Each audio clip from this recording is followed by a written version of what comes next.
ষষ্ঠ শ্রেণীর প্রিয় ছাত্রছাত্রীদের সহজ সমাধান টিউটোরিয়ালে স্বাগত জানাই। আজ আমি তোমাদের রায় ও মার্টিনের প্রশ্নবিচিত্রা থেকে প্রথম পর্যায়ক্রমিক মূল্যায়নে ইতিহাস বিষয় থেকে 5 নম্বর, 6 নম্বর ও 7 নম্বর স্কুলের সকল 1 নম্বর, 2 নম্বরের প্রশ্নগুলির সহজ সমাধান করে দিচ্ছি।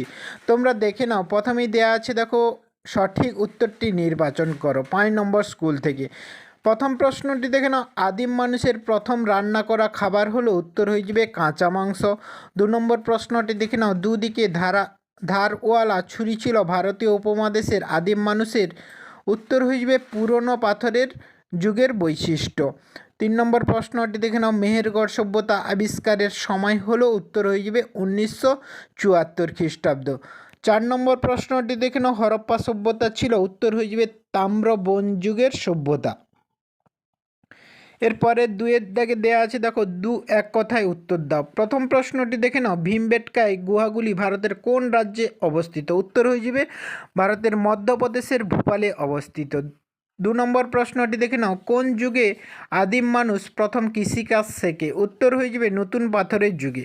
3 নম্বর প্রশ্নটি দেখে নাও, হরপ্পা সভ্যতার 23টা শিলমোহর কোথায় পাওয়া গেছে, উত্তর হয়ে যাবে মেসোপটেমিয়া।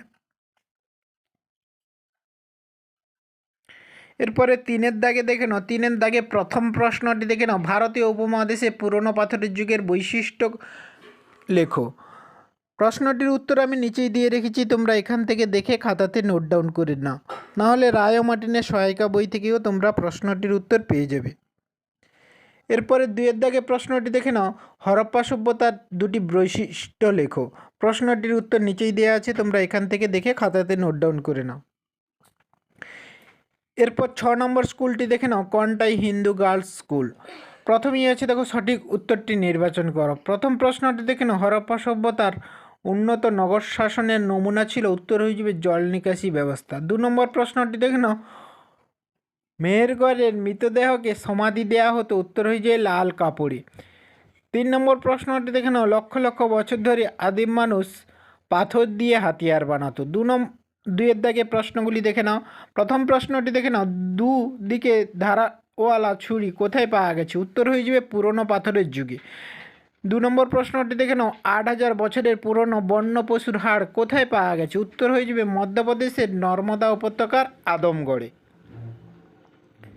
এরপর 3-এর দাগের প্রথম প্রশ্নটি দেখে নাও, হোমো হ্যাবিলিসের বৈশিষ্ট্য লেখো।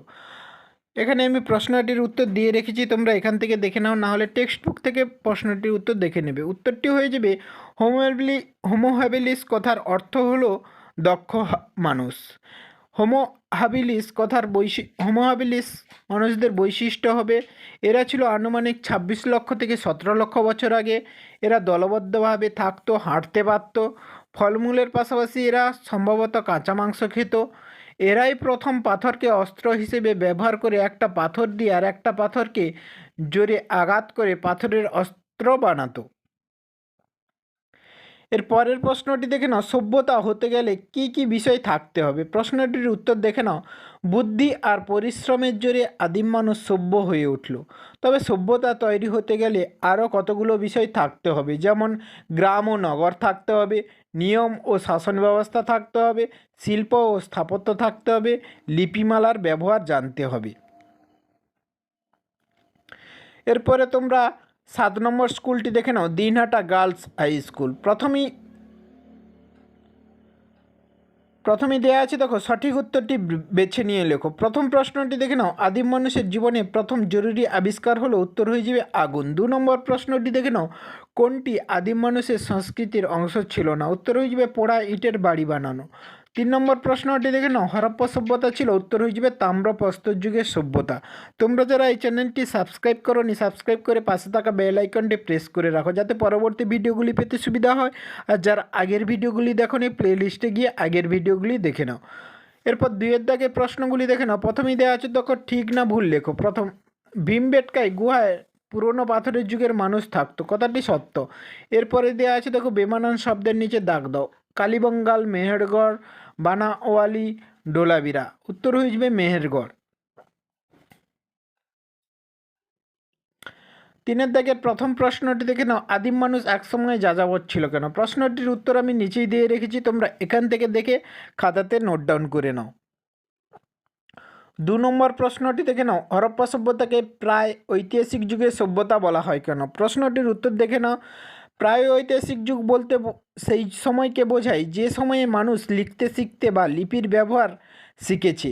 হরপ্পা সভ্যতাকে প্রায় ঐতিহাসিক যুগের সভ্যতা বলা হয় কারণ হরপ্পা সভ্যতার মানুষ লিখতে জানতো। তবে হরপ্পা সভ্যতার লিপি আজও পড়া সম্ভব হয়নি, তবে এই লিপিগুলির সঙ্গে ব্রাহ্মী ও খরষ্টি লিপির মিল আছে। ডান থেকে বামে এগুলি লেখা হতো।